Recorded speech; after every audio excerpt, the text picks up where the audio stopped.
ওকে। দেখো তোমার মতো আমি জুতা পরি নাই, মানে কেস পরি নাই। আমি যে জুতা পরছি এই জুতা দিয়ে ওদের গাড়ি চলাচলের সুবিধা করে দিচ্ছি। মেরামত না করলে হয়, এলাকায় আসছি স্মৃতি রেখা যায়। সব বরফ কি তুমি এখন ক্লিন করে দিতেছ ওদের জন্য? ইয়েস, আমি বরফের কাজ খুব জানি তো। আমি হচ্ছে কি জানো, এখানে থাকবো 1 মাসের মতো, তুমি চলে যাবা। ওকে, থাকো। কারণ আমার এই জায়গা ভালো লাগতেছে। পর বিয়া শাদী করে এই জায়গায় মনে করো সংসার শুরু করে দেবো। হ্যাঁ, মাস করো। গেলে বেতন দিবা।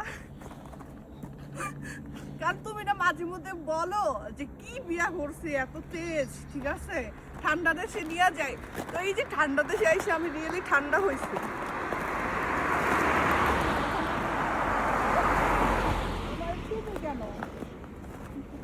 তুমি কেন তোমার 14 গোষ্ঠীর কেউ আমারে নিয়ে যেতে পারবে না।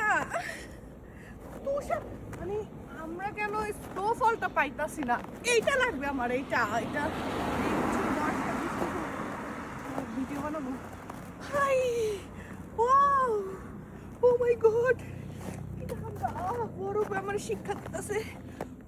আরো থাকো এখানে 1 না মাস। আমি থাকবো, এই জায়গায় থাকবো।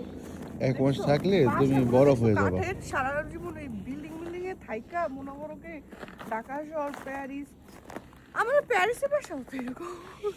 তবু এখানে যে ঠান্ডা, যে চারপাশ, ও মাই গড, এরকম ভিউতে কে যাইতে চায়? পুরা মনে করো আর্টিফিশিয়াল দুনিয়া লাগে।